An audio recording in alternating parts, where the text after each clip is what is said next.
Christianity is just a random nonsense.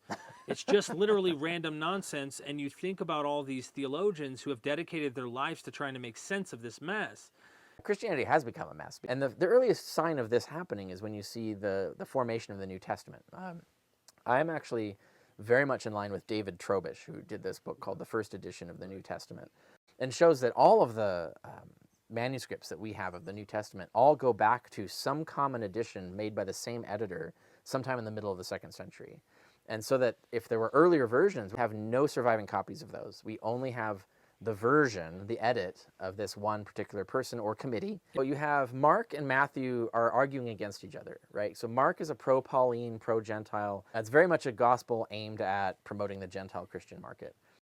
Matthew is definitely pushing Jewish Christianity. Luke is arguing with Matthew in many ways. John is definitely arguing with Luke. John does not like Luke.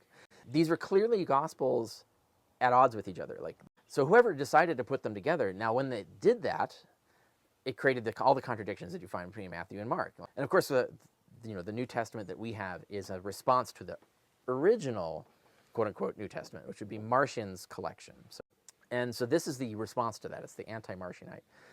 And then by the time you get to Irenaeus, Irenaeus is claiming, oh, and it's like divine law that there should be the 4 Gospels, and because of the lion and these other symbols and the 4 winds, and he's coming up with all these ridiculous reasons why those Gospels have to be in there.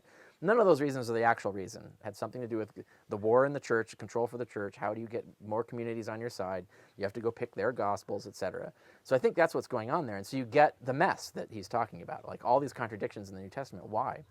It's because of this political decision. It's just like the Nicene Creed, where they take all these contradictory creeds, smash them together, and try to sell that as the coherent new creed, right?